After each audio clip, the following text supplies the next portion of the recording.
everyone, it's Jasmine Jones here. Welcome back to another edition of Elevate with Jasmine. We are so glad that you're here. Don't forget to like and subscribe, and thank you so much for all of the views and the comments that we've been having below. They really mean a lot to us and our team. So today is a very special day. Today I actually have a guest joining me on the podcast. And we have Constance here of Bloomstone. Hi, Constance. Hello. How are you? I'm good. Okay, so tell everyone a little bit about yourself and your business. Okay. I am Constance Polamalu. I am a jeweler and retailer, and Bloomstone Jewelers is my latest business. I love it. It's a lab-grown diamond store exclusively. So we wanted to bring to market lab-grown diamonds that are beautiful, beautifully made, crafted from start to finish, and in a space that feels really organic and feminine. Okay, and then tell me about your start, because this isn't your first rodeo. No. You're like, no, it's like no, mini we're like rodeos. very far into this now. So I started in jewelry. I'm not going to say how long ago. I was already in jewelry when we met. Okay. So I had already had a career at that point. But I started in jewelry because I was studying entrepreneurship and geology at UNLV in Las Vegas. And I realized that I didn't love all of the business classes. I didn't love all of the geology classes. I really just loved the sparkly mineralogy classes. And at the end, I just really loved jewelry and adornment. And I started realizing that, you know what? Actually, if I look back through my childhood, I've always had journals of sketches of mostly fashion or houses. But it just all kind of made sense. Like, that's how I learned how to sketch. And then as I got into jewelry, those skills became really useful. So I started telling people, I think I want to run an import-export business, and maybe I'll have my own jewelry store and jewelry collection one day. Candidly, I didn't know at all what that meant. Okay. It just sounded better than saying I didn't know what I wanted to do.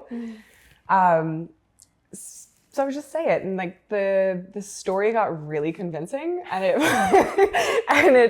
felt really natural, until one day I was a +1 at a wedding, and my date was the best man. So, you know, that means you're sitting with basically people you've never met before. So I was sitting at this table, and the woman next to me actually worked in jewelry, and she was listening very kindly, and then she looked at me and she said, okay, so if this is really what you want to do, stop doing everything that you're doing. Is that right? What were you doing? So I was studying entrepreneurship and geology, and figuring, you know, that's what I was going to do. I had never heard of GIA, the Gemological Association, or the Gemological Institute of America is GIA. I had never heard of that before. And to my knowledge, jewelry stores were Tiffany, Cartier, stores you would see in the mall. Like, I didn't know that independent jewelers existed.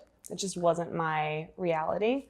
So she told me, like, what you're doing does not matter in our industry. She said, in our industry, nobody cares if you have a degree, and you need to immediately get into the industry, find somebody that will teach you, apprentice, sweep the floors, do whatever you need to do to get someone to take you under their wing.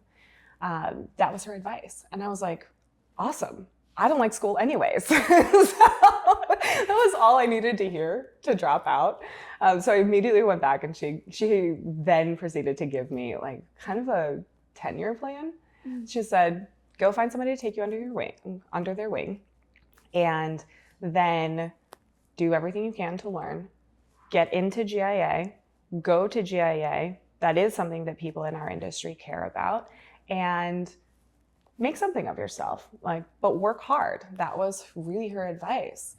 And that really clicked for me. I never liked following rules. I never really liked the structure of school. And I think that's also what drew me to entrepreneurship was I knew at a very early age that a corporate life was not going to be for me. So I was like, yeah, okay, this makes sense. This makes a lot of sense. So I went back home from the wedding, dropped out of school, drove out to California to see GIA. And I was like, awesome. This is exactly what I want to do. This is where I need to be. This is my future. And then they gave me the tuition rates. And it's $20,000, which isn't a lot when you consider the cost of education. But it was 5 days a week, 9 to 5, no room, no board, no federal assistance, no loans that you can take out. Because it's not like a university where you can take out a Pell Grant or all of those other things, because we just don't have that set up in our trade school systems. So I was like, okay, bubble sufficiently burst. I don't know what I'm gonna do. So I'm like, okay, well, what else did she say? She said, go find somebody that will teach me everything, get into a jewelry store. And like I said, I didn't know anything about independent jewelers at the time. So I come back from this trip where I was both completely elated that I had found my path and completely deflated that I couldn't afford to do it. I was like, okay, that's fine. So I started applying. I applied to Tiffany. I applied to Cartier. I applied to Graf. I applied to literally every big name jewelry store that I could think of. And a lot of them have a test, which I think you know, as a former Tiffany employee, they have that test that's like an aptitude test to determine if you can live within the corporate brand structure of that particular jewelry house. I failed them all miserably because I just can't live within structure. I'm somebody who needs to constantly be able to improve things. Like I need to have like enough rope to hang myself. Like I really need that. So I didn't get any of the jobs. I didn't get any calls. I even had a cousin who was a security guard at Tiffany at the time. And I was like, can you please just put in a good word for me? Like I'll work really hard. And he was like, Constance, they don't want you. I was like, wow, okay, great.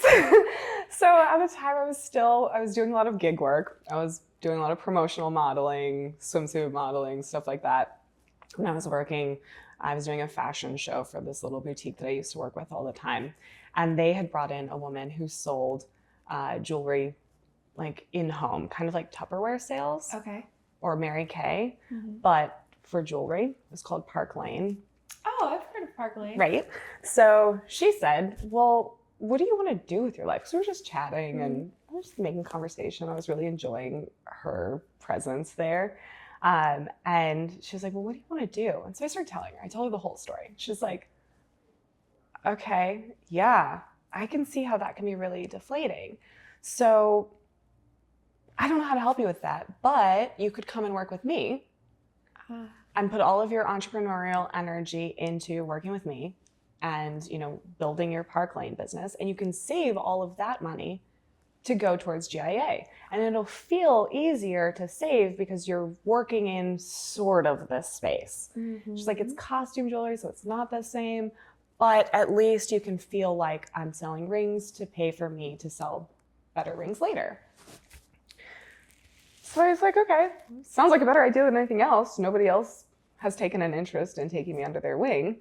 So I started working with her. But in Vegas at the time, people really didn't want to have anyone over to their house, to their home. Like there was this kind of weird thing going on where people just really didn't feel comfortable. I don't know if they weren't as close or what it was, but people really didn't want to open up their homes for friends to come in. So we started going out and partnering with restaurants. Julie had this great idea. She was like, well, restaurants need people. That's why they do happy hours. So if we can find restaurants that need people and guarantee that we're going to bring people, they will give us happy hour pricing, which will then help us get the people to the space because they're getting a special deal for being there with us. And it's really symbiotic. And I was like, yeah, totally. So she was like, so let's go out. You go to those restaurants, I'll go to these. And that's what we were doing. We were going to restaurants and setting up. We would bring our own lights, our own forms, set everything up like a jewelry store inside of a restaurant.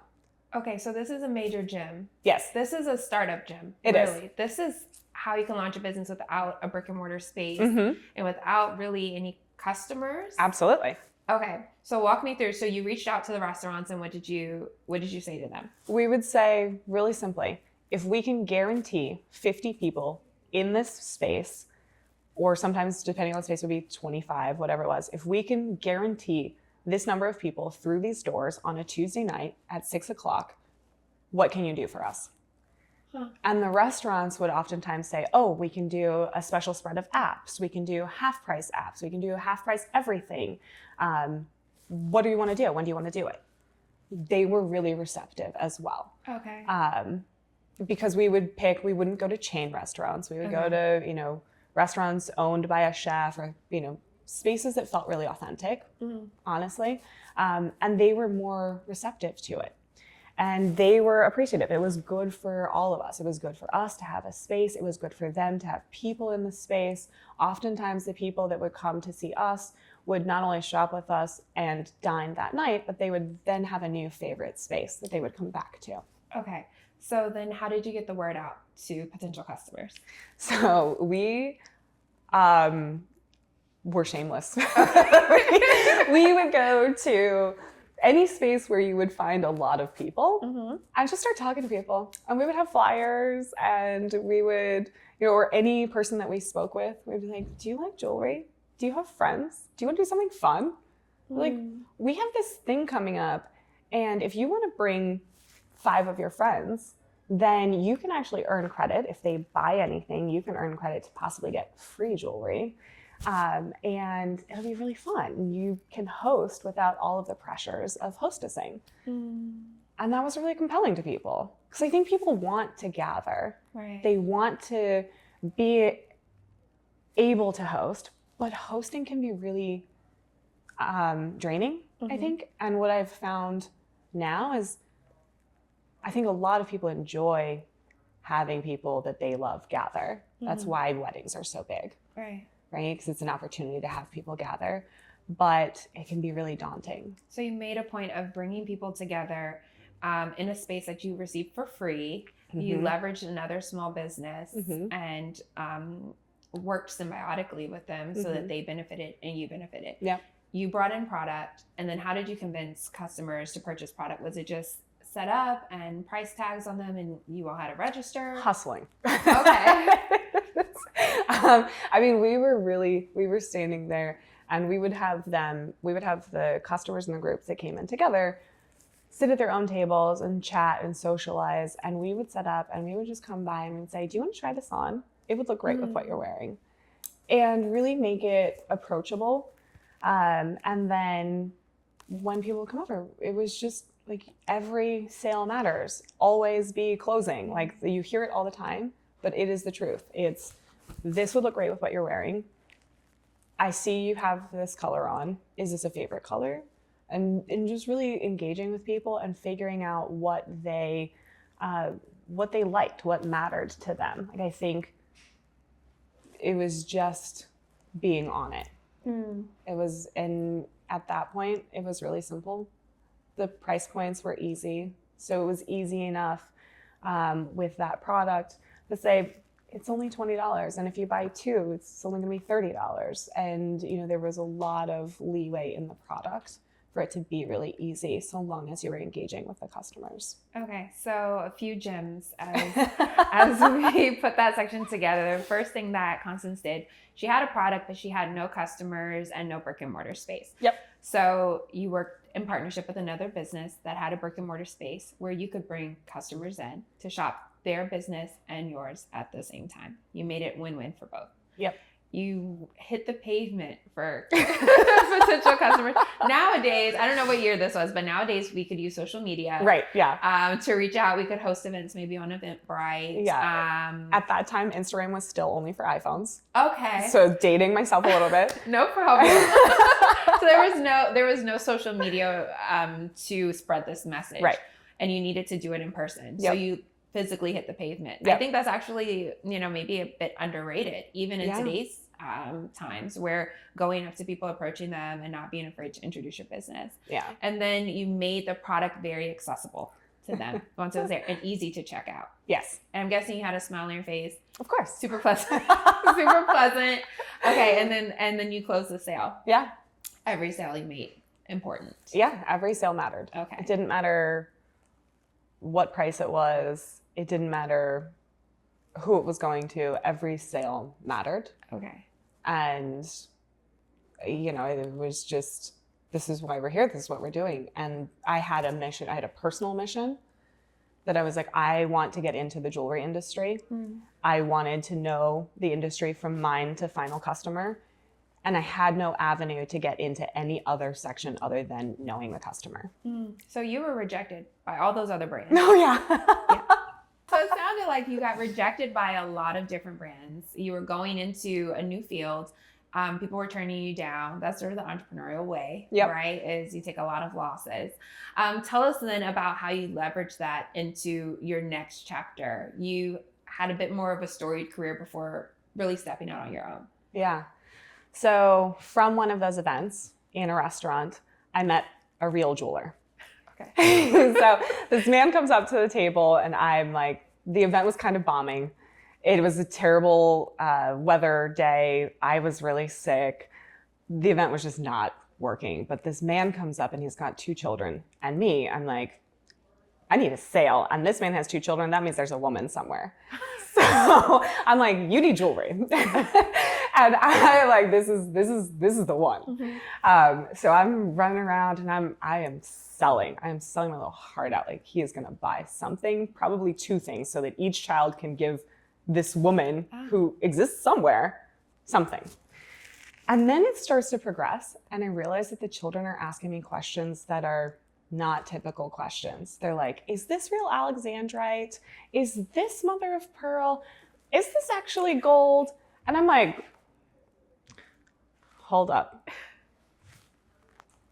Opportunities shift here, right? I'm like, how do you guys know so much about jewelry? Did you just come back from little gemologist camp? And they're like, no. And they kind of flit away. And the dad comes back and the dad says, why are you doing this? And I'm like, well, and I go through everything that we talked about. People don't want to buy jewelry in their homes. I'm saving up to go to gemology school. And he's like, okay, all right. So why are you doing this? What do you really want? I'm like, well, I want to be a jewelry designer and have my own jewelry store someday, like fine jewelry. And he goes, okay, well, I own a jewelry store and I'll teach you everything I know if you come and work for me with this much effort and gusto and excitement. Wow. I was like, excuse me? What do you mean you own a jewelry store? He was like, yeah, I own a jewelry store on the Las Vegas Strip. And I'm like, okay. And he's like, take my card. Call me Monday. This was a Thursday. And I'm like, that's weird. That's really weird. Like, all this rejection. I've gotten so much rejection. And now this man's just going to hire me on the spot? Well, I got to call him. So I called Monday morning. And he's like, yeah, come in. I want you to meet the store manager. I'm like, okay, great. I go in. I meet the store manager. And I'm like, I will do anything to work here. I will sweep the floors. I don't care. Nobody has to talk to me. I will do anything. I just want in. This is the career that I want. And they were like, she laughed at me. She goes, oh, we have people that sweep the floors. And I was just like, okay, well, if they're gone, can I come in after? Like, after you're like, well, is somebody gonna get fired so I can sweep the floors? I was just like, no. And he looks at me and he says, people buy jewelry from people that they like. It doesn't matter how much you know or how much you don't know. Jewelry is the most personal business and sale you will ever encounter. And I was like, okay. So, and they're like, so you can start tomorrow? And I was like, yeah. Within a month and a half, they gave me the keys. They made me a key holder. Within 3 months, they made me a shift supervisor. Wow. Within 6 months, they sent me to the largest trade show in the world to learn. And that's where I met the first company that I moved to New York for. The first company that I moved to New York for was like, hey, we're looking for faces. You seem attractive and like you could maybe talk on camera. And seem excited about jewelry. Do you think you could go on TV and talk about jewelry? And I was like on QVC? And they were like, yeah, kind of like that.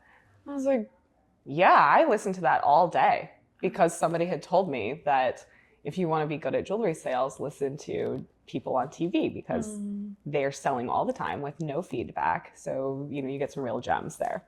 And I was like, okay, I was obsessed.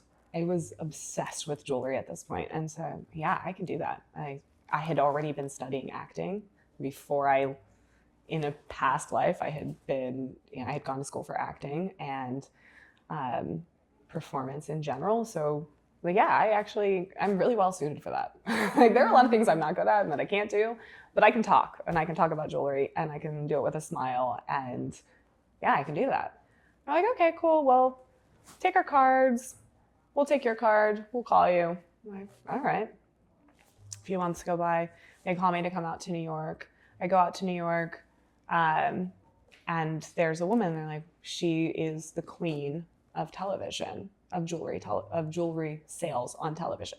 They're like, if you want to sell one day, you need to get her to like you and work with her. We heard a rumor that she's looking for a new assistant. This is your it. We're like, come to New York, sit through this meeting. I'm like, okay. So I come and I sit and they're like, now don't say anything because she's kind of a, right? And I'm like, okay, came all this way to sit in the corner. To not speak, okay. Which wasn't that different because we don't have to go there, but there were a lot of times when I was just like, okay, just sit in the corner, it's fine. But they're like, don't engage, just be in the room, see what you think. I'm like, okay. The meeting goes terribly. They're trying to show her product to get her to take it on TV, and she's like, this is ugly. She hated it. And she spent the entire meeting telling them that they don't listen to her and that she's given them all of this feedback and she's not going to take this product anywhere. So she leaves. And everybody's going and, talking badly about her and about how terrible she is. And I'm in the corner still and I'm kind of like, so guys, I think I get what she's saying. And they're like, what do you mean? I'm like, well, I think I understand what she doesn't like about this. And I had already been doing custom design at the first real jewelry store that I worked at. So I knew how to interact with customers across the counter and how to communicate to a jeweler what that individual wanted and what that individual felt was beautiful. So I just was using that skill. And I said, I think I get it. And I think if you guys are okay with it, I can put something together. Like I can sketch some things and I can, make up a drawing like I would do in store.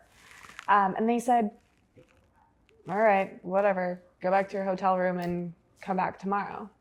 So at the end of the night, I guess I'm obsessive over jewelry. So I put together this now I look at it, it's kind of ugly, but I was working with, I think, Word and dropping in some pic art.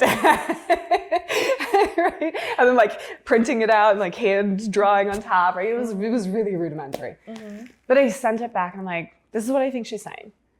And they were like, fine, whatever. It's a lost cause, so we might as well just forward it to her. Anyhow, she called them. She said, who's that girl? Where'd this come from? Why didn't she say anything in the meeting? If I'm going to work with you, I don't want to work with anybody but her. So then they had to hire me because if they didn't, she was never going to do business with them. Right. And it was just because I was listening. Because I had already learned across the counter that at the end of the day, there's a person who wants something beautiful. You just have to listen. Right. So yeah. I'll pause you there. What I hear, a few gems that I would take away from that, you obviously were very open to the experience, to something completely new, to going into a completely new place and being observant. in that space. And you didn't have to make yourself the star of the show to be there. Is that what I'm understanding? Yeah. And I think we see that sometimes as budding entrepreneurs, right? Mm-hmm. Where we have an opportunity to be given a gift Mm-hmm. and being prepared to receive it at the right time. And it seemed like you were prepared to receive it at the right time. And you leverage the skills that you had from previous experiences that may not have always worked out the way you expected to now leverage that into a new huge opportunity for yourself. Okay, so listeners, have you ever had to take a moment to just observe, listen, and then channel what you've learned in a very big way? If so, leave it for us in the comments, okay? All right, back to you, Constance.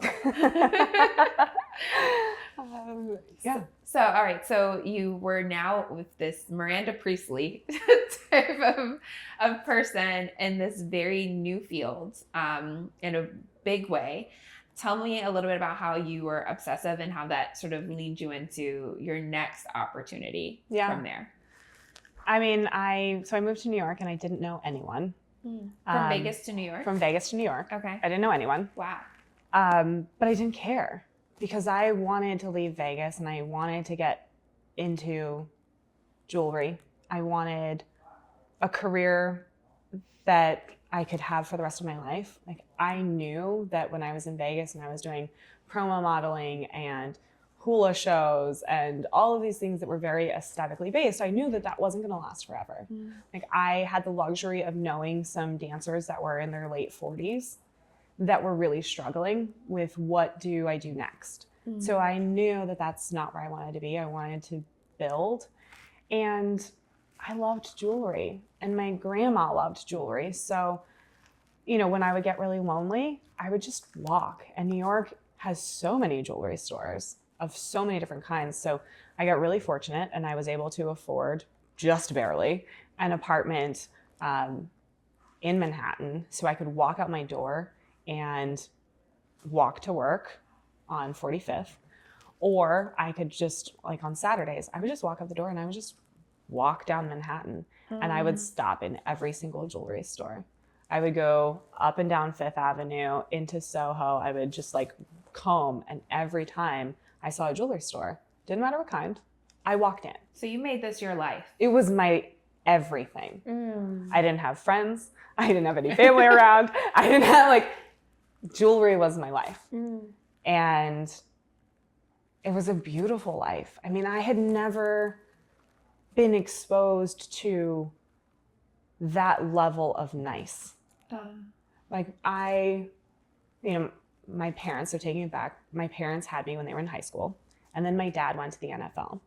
So I had had just enough experience in life to know that there were rich people out there, but we were never rich. Like, my dad was a 6th round draft pick, was an offensive lineman. So really, like, your dentist makes more money than my dad did. So my parents used that to put me in private school. And I knew a little bit, I knew enough to blend, to recognize, like, okay, these are rich people and they, you know, like when we do certain things, and I can communicate about, you know, my education, and I had enough of that, but never enough to really absorb what wealth meant until getting into jewelry and realizing, like, everything is beautiful and everything is sparkly. And my mom used to tease me when I was little because anytime she would ask me how I wanted to decorate my room, I always wanted it to be satin and velvet because I just liked the texture of things and, like, sparkly. And getting into jewelry, when you walk into a lot of jewelry stores, it's just that. It was sparkly and satiny and velvety, and I felt like I was at home. And then I kind of had this concept of, like, here I am, this girl in this giant jewelry box of a world. It was exciting to me. Like, I felt like I was a character in a storybook. And now I had access and a purpose to be in these spaces that I really wanted to be in. So it didn't bother me that I didn't have a life outside of jewelry. You know, I subscribed to every trade publication and I read them every morning. You know, like some people read the paper. I read every trade publication. I got, you know, my emails. I got Women's Wear Daily. Like that was my everything for 3 years. So you were completely obsessed. Yeah. With your craft for 3 years. Yeah. Okay. Listeners, I just want to plug in here the amount of dedication that you must have had to be completely enamored with something from childhood and then to make it into your full lifestyle and to completely pour yourself into this big world that not many people have ever touched. Yeah. Yeah. It was amazing. I started blogging, like Constance in the Giant Jewelry Box. That was the name of it? Yes. And I had like little like this. sketches and like, because in my mind I was like Eloise. Yeah. You know, the little girl who grows up in the hotel, the really expensive one. Like in my mind, that was the life I was living. Of course, I was in my 20s, a little different. But yeah, I didn't feel lonely. I didn't feel not for a long time. Like I was okay. I was happy. I was just so excited. And I was getting to meet people and talk to people. And then really quickly, I got to start going to China and sitting in factories in China. And I would joke that I had more friends in China than I did in New York, because when I would get to China, I had my translator and I had all of the factory employees and designers we would go out afterwards. And so, you know, it was a great opportunity. I didn't have any ties holding me to New York. Like I loved New York and I loved it then and I'll always love it, but I had just few enough ties that it didn't hurt when I was going to China all the time. Like I really loved it. Constance, and so what were your top 3 habits when you had this obsession with making this your career and your lifestyle? Jewelry with breakfast, jewelry with lunch, jewelry with dinner. So, What? so I say that in the mornings, I read all of the trade publications. At lunch, I would, you know, walk around and see what people were wearing on their lunch breaks. And at dinner, I would always stop by whichever jewelry store I was near. So it was, I mean, it seems kind of simple. And then even sleeping, like I'm really a scaredy cat. So leaving the TV on, because I lived alone, young, single female, living alone in New York, sometimes I would have a hard time sleeping. And a lot of people will leave the TV on.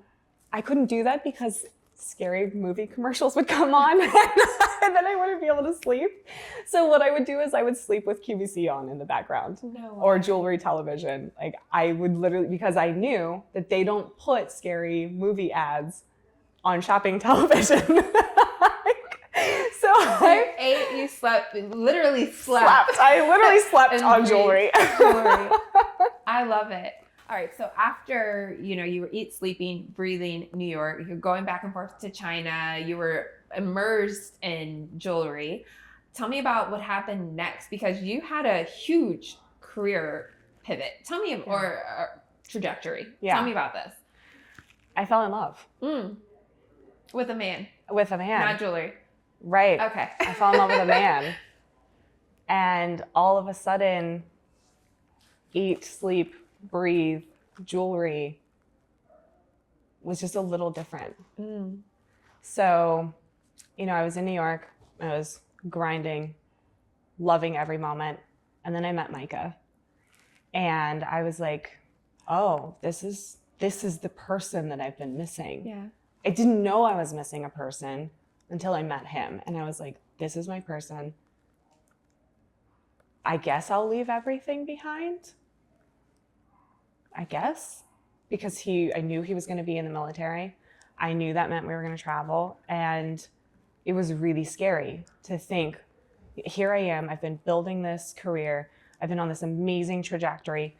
I was feeling like I could do anything. But I was so in love with him. I was like, I don't care. It'll work out. And in return, he was so in love with me that he was never going to let me leave jewelry. So when I was like, I'll leave New York, I'll leave everything. He was like, you can't leave jewelry. He built me a website. He learned how to take photography. He learned how to take pictures of my jewelry. He built me a light box so that I could move with him and still follow my dreams. And he was like, I promise you, if you come with me, when I'm done, we'll go wherever you want to go for you to have your jewelry store. So I ended up moving to Annapolis because that's where he was. And I didn't know anything about anything other than jewelry. So I was either going to find a jewelry store that was going to hire me, or I was going to wait tables. So I took my resume up and down Main Street because on Main Street in Annapolis, there were, at the time, like 5 or 6 jewelers and a ton of restaurants. So I was like, this is where I'm going to work. I'm going to work somewhere. Somebody here is going to hire me. Something here is going to happen. It's going to be right here. Whether I'm bussing tables, waiting tables, or selling jewelry, it's bound to happen. This is where I'm going to be. Yeah. Like, I just knew. And so I took my resume in, and I ended up meeting the Samarises, who own Zachary's Jewelers. I still work at Zachary's Jewelers. But I walked in and I said, I know a lot about jewelry. I know a lot about sales. It's almost the holiday season. I could work here. Caveat, I'm leaving in 6 months because my husband's in the Marine Corps and I don't know where he's gonna go. But I think I could be really good for your business for these 6 months. And they said, yeah, you can. Because there just happened to be a woman who was pregnant going on maternity. And they were like, we don't usually hire seasonal employees, but you've got something. They hired me immediately. I started immediately. And I worked and I sold my butt off for them. And I saw a lot of things and they saw how much I knew, which I think was kind of unexpected. Like, I don't know that they really hired me based on my resume. They're people, so they liked me and they hired me. And I don't know how much they really, even before hiring me, looked into what I knew. And so then, a few months in, Evangeline Ross, Steve's little sister, says to me, so how many years is your husband going to serve before you can come back and run things here? And I was like, well, he's got to do 5 years, and I don't know if he'll do a full career, but at least 5. And she was like, okay. Is that what you want? Like, what do you want? And I was like, I want my own jewelry store one day. So I don't know exactly what that looks like, but I know that I want my own jewelry store because I love customers and I love the personal interaction. Like, that was the one thing that I didn't love about TV, was I couldn't meet the end user. I couldn't meet the customer who got to wear the ring. I was spending all this amazing time traveling the world looking for these design inspirations and then going to China and meeting the people that were building them and then selling them to people. But I didn't get to meet the people that were wearing the jewelry. And so I had learned that was important to me. And so that's what I told her. I said, I want my own store one day. And these were just like passing conversations. But on my last day, I went to say goodbye, the last day of my 6 months there. I went to say goodbye to Steve. And I said, I just wanted to say goodbye. Thank you for everything. I've had a really great time here. It's been really amazing working for your family business. And he looked at me and he just kind of like flitted me away. He was like, this isn't goodbye. I'll talk to you next week. And I was like, wait, on your last day? On my last day. He said, this isn't goodbye. This isn't goodbye. I'll see you next week.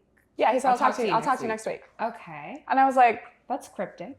It was so cryptic. And for me at the time, it was like really anticlimactic because I'm like, I think I just did a really great job here. And I kind of wanted this like closure, this like, I don't know, big hug.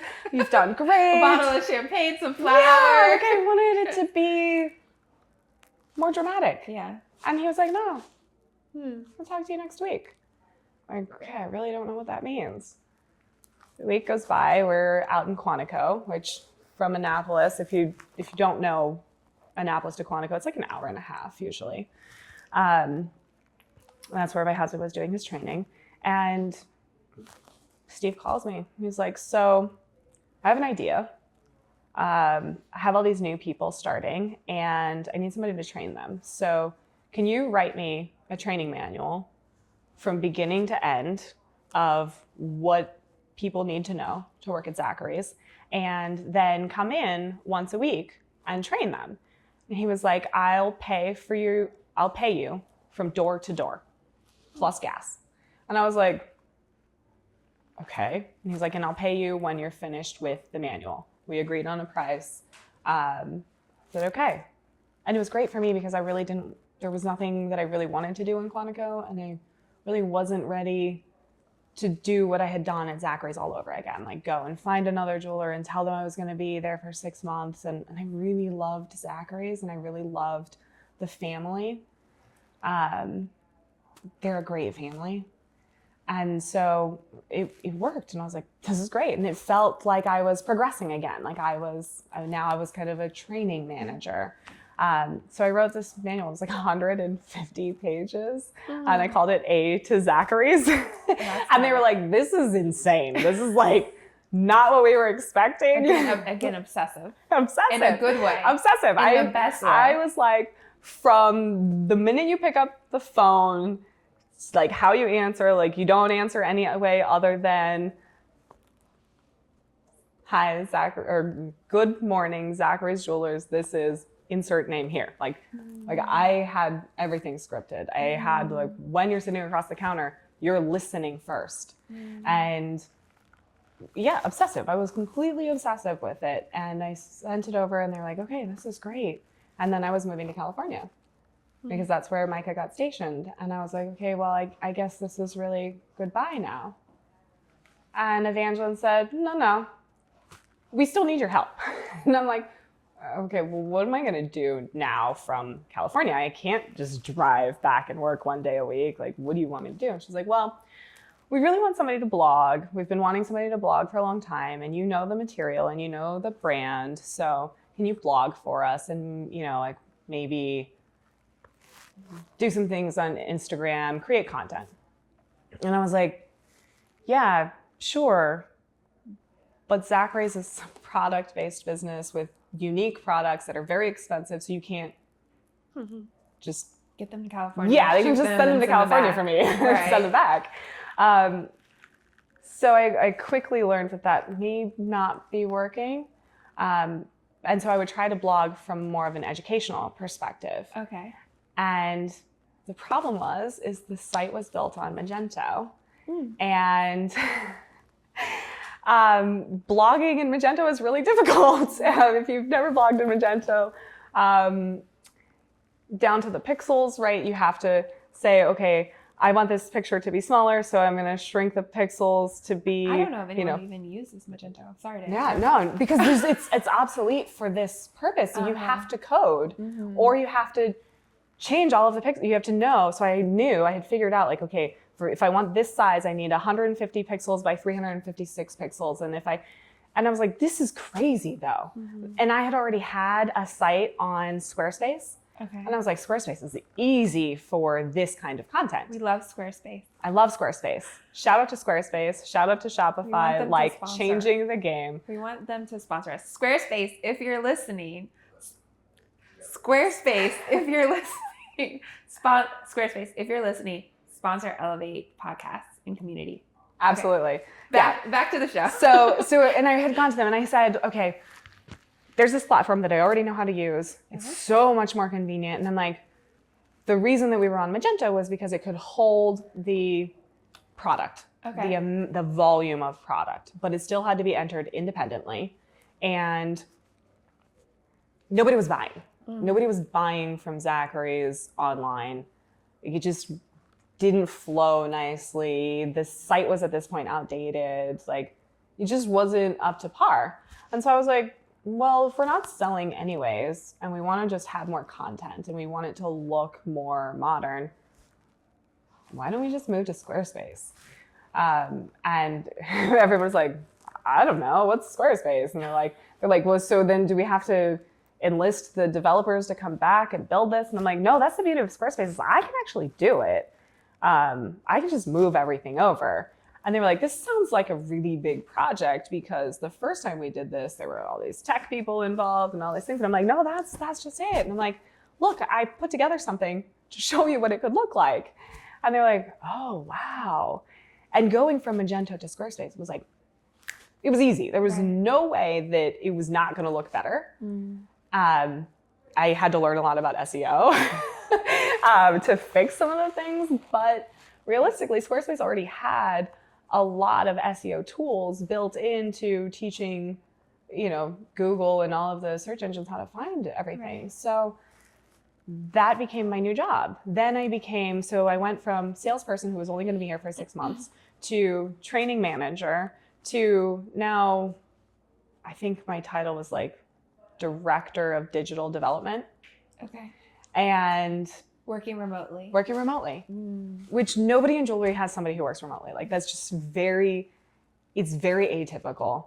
And this was far pre-COVID, right? So, but Steve and Evangeline saw something in me and they were like, this girl is treating this business like it's her business and we should just let her, basically. So, we broke it down and we said, okay, on this date, this is my delivery date, and these are the things that are going to be done, and these are all the things. And then once the website was done and converted, we got back into creating more content, and they would say, okay, well, when we have events, can you fly out and be here for them? And they knew that I could sell, so they knew it was kind of like bringing in an extra ringer because, things get crazy. You want somebody there who can sell and do other things. Like it was dual purpose. So they would fly me in. And then director of digital became director of development. And when we were getting close to my husband's service commitment being over, Steve said, so you're coming home, right? And I had never really thought of Annapolis as home before that. But it made sense. It had become my home from a standpoint of there were two things that mattered to me. It was jewelry and mica. And that was where I could do it. Right. And so he started saying, I know it's important to you to own your own store. So what do you want? And I'm like, I want to work towards ownership. I want to learn. I want to continue to be able to build. And so he's always been supportive of me learning and building. And I think that's something that's like grace of God. I recognize that not everybody finds a mentor. But I will say that I think that happened because I was obsessive. Because he saw how obsessive I was and wanted to do it with me. Like he was like, yeah, I want to watch you do this. Like this is cool. And it was perfect for me because I had no money. I had nothing. Like if I were to start a business like I had wanted to, when Micah built me my first website, it was cool. But I ran out of money really fast. It costs $350 to make a CAD. Right. It costs, and so even just getting a handful of products, it was really expensive. And social media marketing still wasn't where it is now. So then it was like, well, how am I going to market? And I didn't have a huge network because the only people I knew were in jewelry at this point, or like still working in like show business, but not high-end show business. So a few things I hear as a bit of a takeaway. I hear that you were very open to saying yes. Always, yes. You were saying yes to almost every opportunity that could come, and then you figured it out in the moment, right? So when they asked about social media and digital strategy, even using an outdated platform, the answer was yes, and yes. And I can Google that. But that sets you up for a level of success. And even I'm sure when they asked you, can we fly you in? Can you work these busy seasons? The answer wasn't no, or I don't want to, or I'm pursuing something else. It was yes, and I'll be there. I'm going to take it to the next level. Yes. And I also hear when they asked about your next steps, you knew exactly what you wanted. There wasn't any confusion. There wasn't a wishy-washy. You were very definite about why you were there. Yeah. And what the goal was. And the goal was to have your own store. Yep. So that's what I heard. A lot of yes and. So community, tell us, let us know, has there been an opportunity that you've been nervous about, but decided to say yes and take the leap and it worked out for you? Or even if it didn't work out for you, tell us about it in the comments. All right, back to you. So what was your title at the time? Where were you aspiring to go, and what was next for you? My title was Director of Development. Okay. Which came about because I had a good counselor in my aunt is the CEO of one of the largest nonprofits in Las Vegas, Nevada. Okay. And she shared with me her trajectory path because she had gone from event planning to CFO to COO to CEO. And so I was really fortunate to have her to counsel with as I was progressing. And so she had told me, Director of Development is a really great title because it gives you access to spaces that are director level without being so specific that people might shut you out because this is a finance meeting, this isn't a marketing meeting, or this, vice versa. So she had kind of coached me up on Director of Development is a really good title because it means something without meaning something. So that's a gem. Yes. If you have an opportunity to choose a title, Director of Development is a really good one. It opens a lot of doors for you. Yes. It gets you in the room. Yes, it gets you in the room. Okay. It gets you a seat at the table. Right. Which is so crucial. So as Director of Development, it made sense for me to start attending the management meetings, or the higher level meetings, both inside the store and externally with bankers and other industry people. So as we start talking about me moving home and resettling my family, I'm like, okay, that's fine, but I'm not coming back for this salary and I'm not coming back with this title. Like, I need to see progression and I need to know how I'm going to be able to affect change and really kind of make this my own, because there are things that I would like to see progress. Because I'm just a person who needs to see things progress all the time. So we landed on Chief Operating Officer. He said, at the end of the day, I want you to come here and be my right hand and do all the things that I don't do and learn the things that I do. I was like, all right, Chief Operating Officer, sounds good. I said, so you mean you're my only boss? Like, I don't have to report to anybody else? He was like, yeah, I'm your only boss. And I was like, okay, that works. So we bought our house. We didn't look at it. Bought it sight unseen? Sight unseen. We bought it on FaceTime because I was coming back. At this point, I was coming back into town for like 2-week blocks because I had already had Theodore. And so I would fly with my newborn. He had more frequent flyer miles than most adults because we were flying cross country every 2 weeks for 2-week stays. And it was actually really great because I was just getting a lot of snuggles in that cross country flight. But so I had lost a couple of houses. We would put in an offer and get outbid, or we would look at a house and I would wait for my husband to get to see it. And then before we could do that, it would get bought. Okay. And we were in a really competitive price bracket. We were looking for that starter home, which I really feel for the people looking for starter homes now because it's that much harder. But what happened was my boss knew my next door neighbor currently. So they had told people, hey, Constance is coming back and she needs a place to live. So APB, if you see a house that's good for a young family, like, we need to know.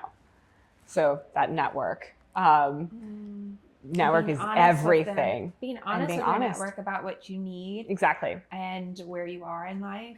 Okay. How much money you can pay, how much, like, being really, really honest and vulnerable. And then saying, like, and by the way, I also need a mortgage broker who's going to understand that, like, I haven't made that much money, but I'm about to start making enough money to afford this. Right. So can we get this done? Right? Like, network. Everything in life, like the school my children go to, has everything to do with the network we've built. But so that said, we got a call. Hey, this house, the original owner of this house was built in 1950, is selling. It's a beautiful home. It's never had any problems. You can buy it.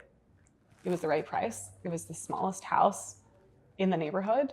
the only house that hadn't been updated at all. We were like, okay, well, it's a good area. Yeah. It was a smart buy. It wasn't the house that we saw and were romantically invested in. Like it's still a lovely home. I love it. I love it. And it is, I love it. And it has become like, I don't want to leave. Yeah. Right. But yeah, it wasn't like if I were to say, oh, well, this is my style of house and this is, you know, how I want my kitchen to be. Like that wasn't it. The romance in my life was jewelry and my husband, my family, and the house was just a smart decision. Okay. So that's also another gem right there, deciding where you find the romance, right? And then deciding where you're going to be pragmatic and make decisions that are smart for you and your family in the future. So tell me a little bit, listeners, have you ever felt like you were making a decision that was more so emotion-based as opposed to logic-based? Which one won out? Tell me in the comments. We're almost to a new venture that you've spun off from there.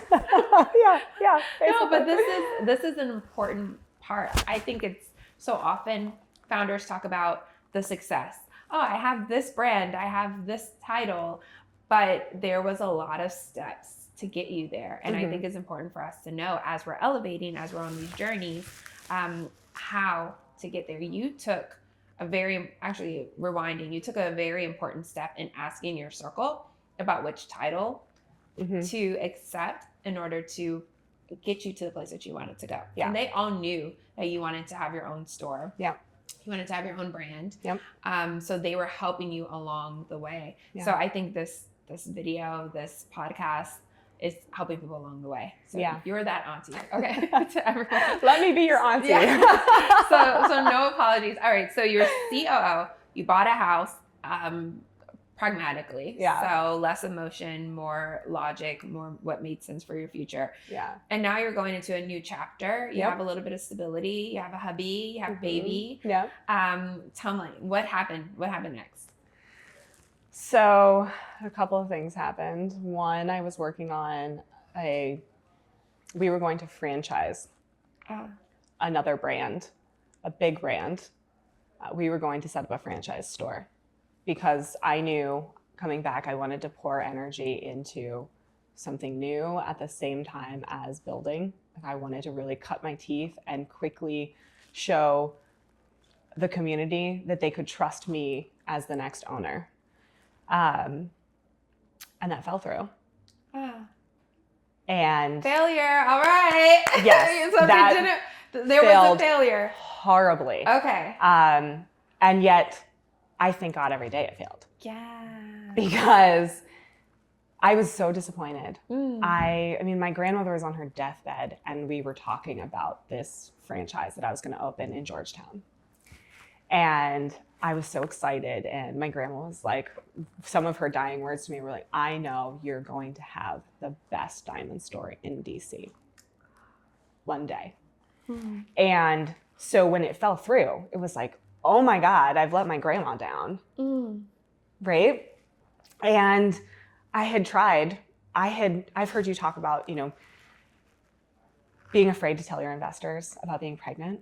I had tried to hide my pregnancy from this brand that we were going to build this franchise with, because I was so afraid that they would say, you know what, now's not the time for you. We'll go with somebody else for this first East Coast franchise. So yeah, I'm like, okay, letting it go, but being honest, because I think it's so important for people to know. Yeah, I felt like horrible. And then after it fell through, I was like, okay, well, now it's all Zachary's again, and that's fine, but how much can I really do right now? I had all this energy, and I was meeting with all these different companies, and I met with this one ad agency, and they said, so what are your first 90 days as COO going to look like?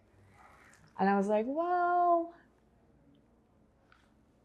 thought about it. I kind of laid some things out. Maybe 45 days later, COVID hit.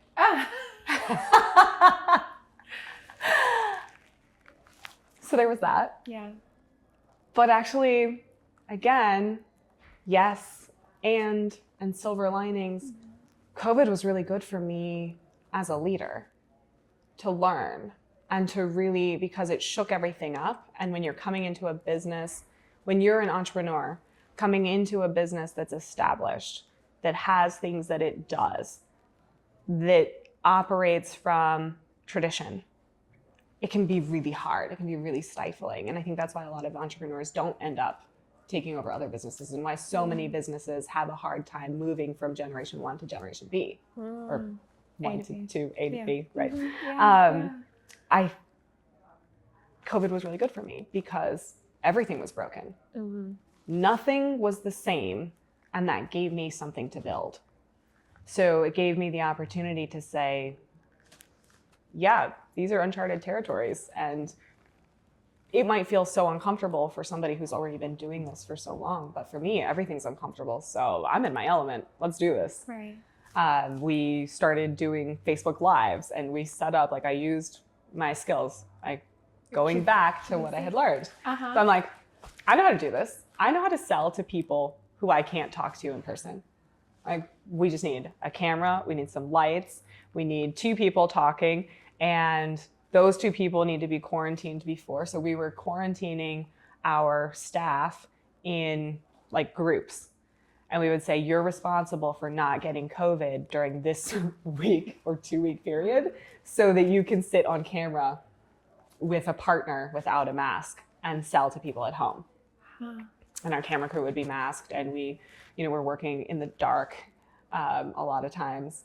And I was going in and sitting in the vault and, utilizing, okay, I know how to take videos of things. I know how to do this. And so using those content skills to become sales skills, and then also pulling back into, okay, well, website. I know how to build a website. I know all the things that we've undone and what needs to be redone.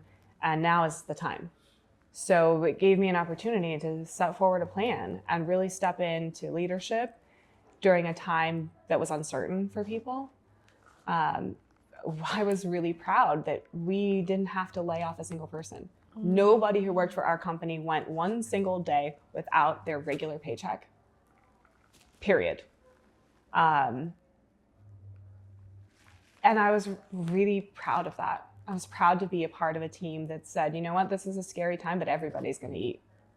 And it gave me a sense of purpose where, there were some brands, candidly, that I spoke with that wanted us to do things that were good for their business, that weren't necessarily good for ours. And I had some really tough conversations, and it gave me a little bit of extra grit where on the phone, I was saying to people, listen, you lose $1 million and that's a line item for you. If I lose $10,000, we can't pay people. So no, thank you. Because what mattered to us were our people.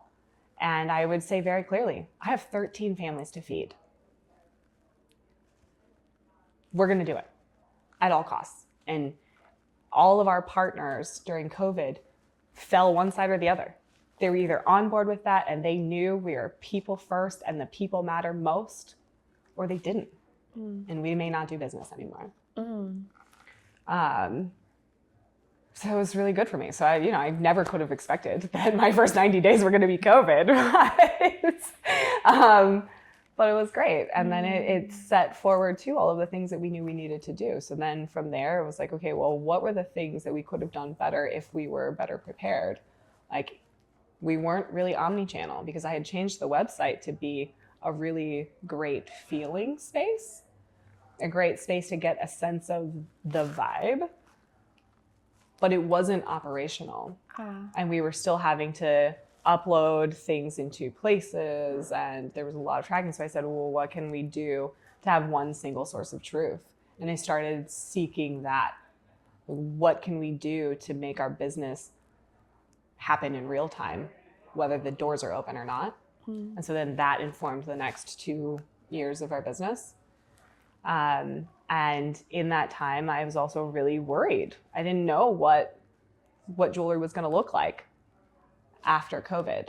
So I started looking at things on the rise, like lab-grown diamonds.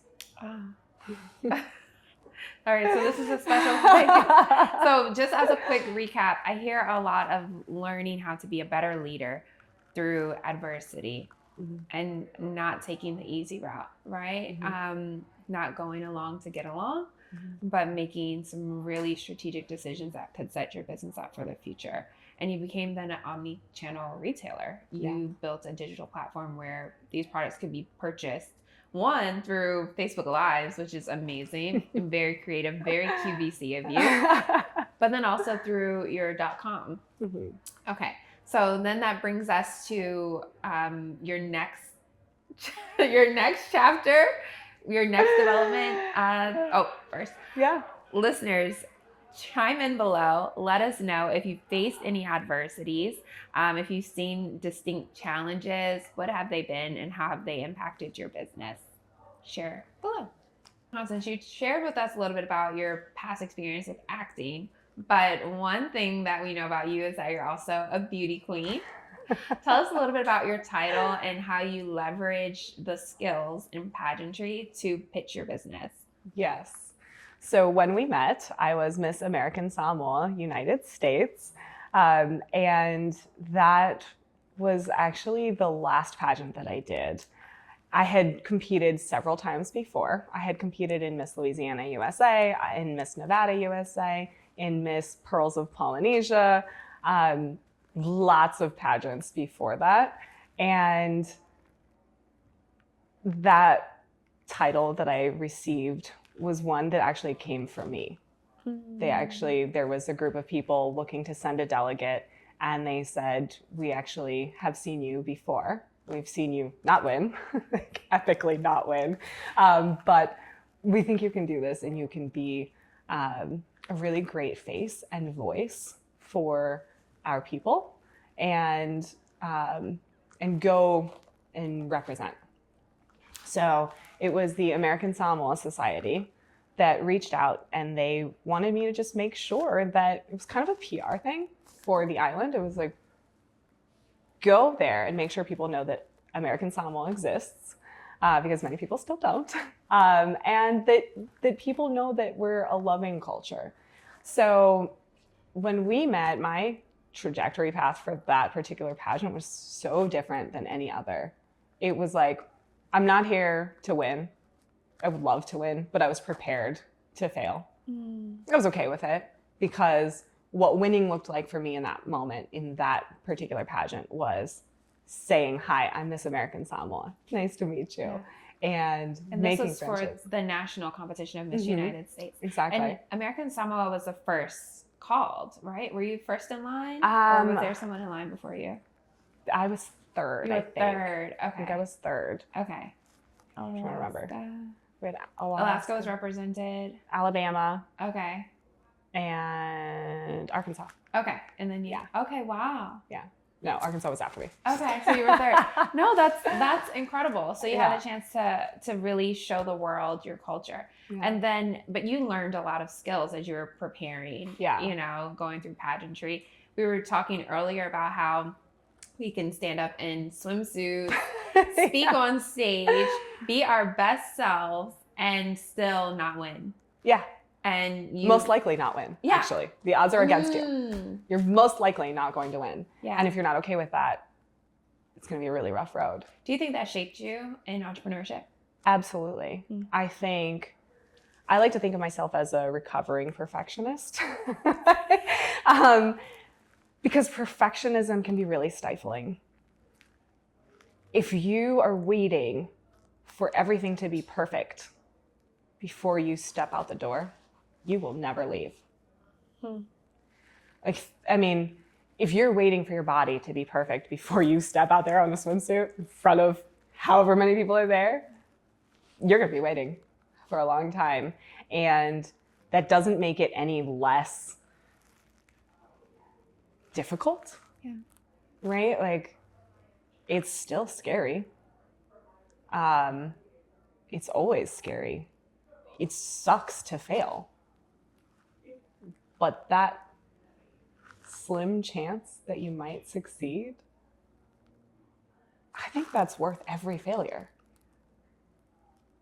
And that's in business, in love, in parenting. Like, I prayed for my son. I prayed to get pregnant with my son for 4.5 years. And was heartbroken every single time that I wasn't pregnant. But I would do it all over again to have my son. Yeah. And it's the same thing with pageantry and business and pitching. It's like, you got to do it. You have to. At least that's how I feel. I feel like if I'm not, then what? Yeah.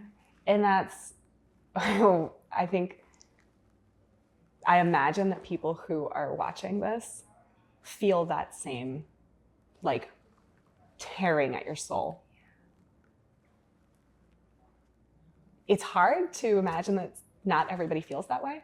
And which I think is part of why, like, we knew that first lunch when we met up again, like, oh no, we have to be friends for life, because we know this feeling, that tearing.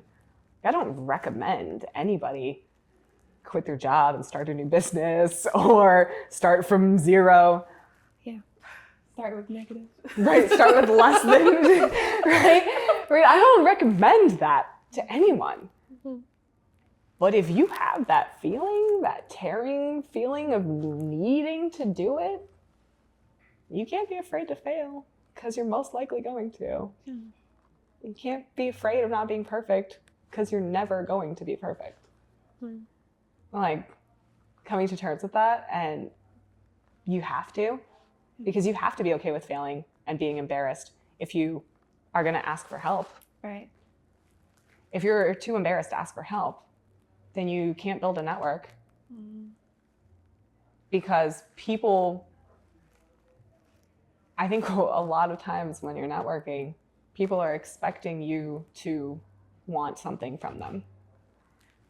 And if you're not really clear on what that is that you want from that person and what you have to offer in return, then their mind is going to think something else. Like, they'll make something up. And it'll probably be far more nefarious than you were thinking, right? Like, just because that's what happens, People are like, oh, well, I don't know what they want from me. What do they want from me? Versus if you just tell people, like, I want you to help me with this one thing. I think that's really well received. So next up, you created a line of your own jewelry, your own collection. Yes. And then you had the biggest breakthrough of them all. Tell us a little bit about your collection and what you decided to create. So in 21, I just felt this wave of inspiration. I had been looking at a lot of images of American Samoa, trying to find things that were culturally relevant to share with my children. And I took a leap of faith. I got an email saying that the Natural Diamond Council and Lorraine Schwartz are looking for emerging designers from Black, Indigenous people of color, with some commas in there, or however they write, right? They're looking for BIPOC designers to help. And I was like, okay, well, I was just thinking that I should create a line of jewelry inspired by American Samoa.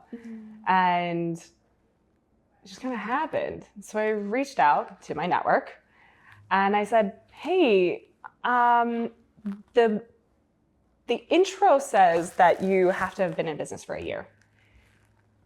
And I haven't even filed for my business yet. But I think I have a really good idea. Am I going to annoy people if I apply anyways? And they're like, well, tell me about it. So we have a conversation and I tell Carol about my idea. And she's like, I think you should do it. She's like, that's just a guideline. And that's just so that they don't get people who don't know anything. She was like, you just tell them that you've got 12 years of experience in jewelry. So you're not new to the space. You're just new to this new endeavor. So I did.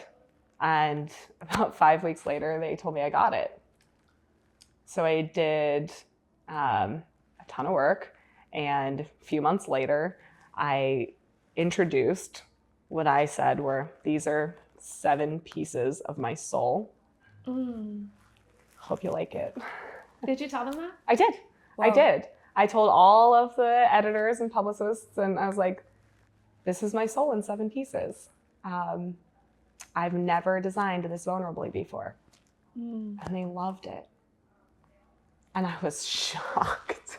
What's the name of your collection? Birthright Foundry. Where can we find it? You can find it exclusively at Zachary's Jewelers right now. I love or it. Online. I love it. Yeah. Okay, and then you opened an incredible business. Yes. Recently. Yes. And it's like the shining star in Annapolis. Tell us all about it. So back during COVID, when I was worried about what was going to happen to the business and the industry, I started reading up on lab-grown diamonds. At the time, I thought it was a threat to my business and my existence. And that's why I needed to know more about it. I was obsessively looking for the holes. I wanted to know, how am I going to survive this? What am I going to do? And what I found was a really beautiful progression. I found that lab-grown diamonds had improved dramatically, that you genuinely couldn't see the difference between some of them now. That they were getting bigger and better and cleaner and less expensive, because it always bothered me that the price difference just didn't seem great enough from a natural diamond. And so I was watching since COVID this, like I said, looking at what I thought was a threat. And then it clicked. I had gone through a bunch of other jewelry stores looking for how they were dealing with it. A bunch of stores that leaned more towards lab grown than natural. And I found a lot of things that I didn't like. And I did some soul searching, and, really sometimes we have to unlearn our biases. And what I found was a beautiful product that served beautiful people looking for something that wasn't as readily available elsewhere. So I wanted to build Bloomstone Jewelers. And Bloomstone Jewelers is built to be a very inclusive, welcoming, feminine space where you can come in and look at, experience, try on lab-grown diamonds. The vision is actually that we have multiple doors, because I want to get to more people. Something that's always bothered me is a lot of jewelry stores aren't focused on women. If you walk into jewelry stores, and think about it, when you walk into a lot of jewelry stores, they're very masculine. That's right. That's right. I never noticed that. They're very masculine, and oftentimes they will completely write a woman off. Yes. They'll be like, she's not the buyer. Take her wish list, let her go. They're not going to follow up with a lot of women, because they're not thinking that women can or will buy their own diamonds. That's always bothered me. So I was like, step one, this is a space for women. We are selling diamonds to women, whether it marks their engagement to a life partner or a personal success. Doesn't matter to me. Bloomstone Jewelers is built for women.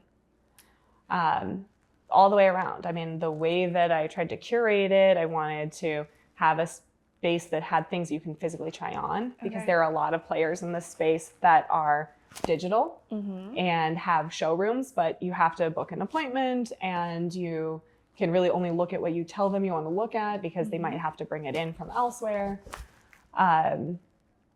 Or they don't have lab grown at all, or they keep lab grown in.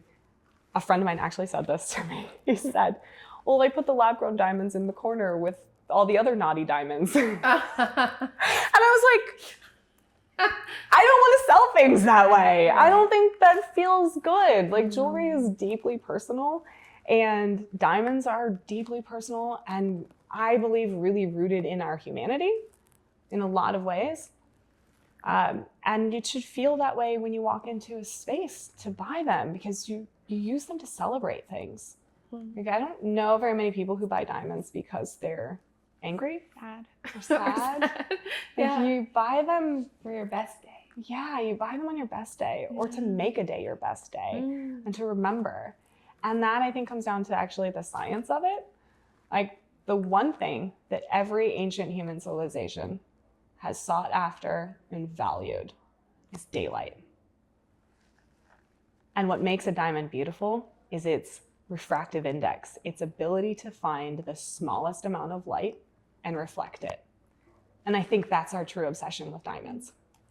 And whether they're naturally mined out of the earth or made in a laboratory by a fabulous female scientist that I know,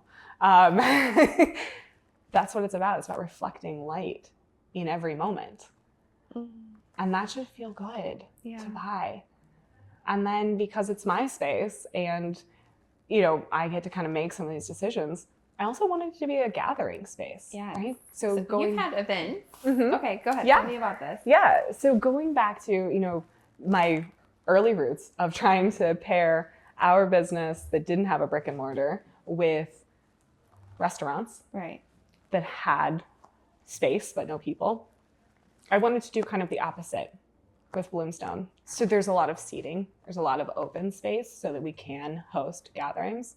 So a couple of weeks ago, we did an event with this really fabulous female skin chemist. And she came in and a bunch of women joined us and got to wear diamonds while making their own body oil that was customized to their skins and their, you know, bio-rebalancing. And that's what it's all about for me, is being able to have a space that kind of ties in all of my things that I've thought about and dreamt about and creating, you know, more opportunities. So as a quick recap for our listeners and our viewers, a main thing that I hear you say is keeping focused on that vision. You had a vision to have a jewelry store from the time you were quite young. And now you're standing in that manifested dream. I think that's incredible. You should feel so proud of yourself for having that and holding fast to it. Another thing I see that you found a white space in the industry. You found the fact that women weren't catered to, but we make just as much money nowadays as men, and we celebrate life, and we don't have to wait for a special occasion from another person, right? To be granted or anointed with a with jewelry. Now I deem you worthy. Yeah. Here is your ring. All right. You saw me roll my eyes. Okay. But you didn't have to wait for women don't have to wait. They can walk into this space and feel comfortable and feel loved. As a quick, first of all, listeners, if you're holding fast to a dream, what is that dream? Let us know below in the comments, okay? And I'm gonna set intention and pray for all the comments and all the dreams that you all have below, okay? All right, getting back to Constance. And as we wrap this up, Constance, as an entrepreneur, what are 3 things that you want aspiring entrepreneurs to know about the journey? Only 3. Be obsessive. Prepare to fail, which is not the same as planning to fail. It's just being prepared. And never lose sight. Optimistically, never lose sight. It might change, the journey might change, it might be windy, but if you never lose sight, you can always find your way back to where you want it to go. I love that. Love that. Before we wrap, is there anything else we should add in? I don't think so. I think I talked my face off. I love it. All right, everyone. Thank you so much for tuning in. This has been another fantastic episode of Elevate with Jasmine podcast and community. Constance, thank you so much for being here. Thank you for having me. I love you so much. I love you. I'm so proud of your journey. Are you kidding? I'm just happy to be here with you. If we can do it, you all can do it too. Truly. All right. Stay safe, everyone. Take care of yourself.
What's the business that you're focusing on? What are you going hard for? Where are you showing your grit and determination? Let us know in the comments.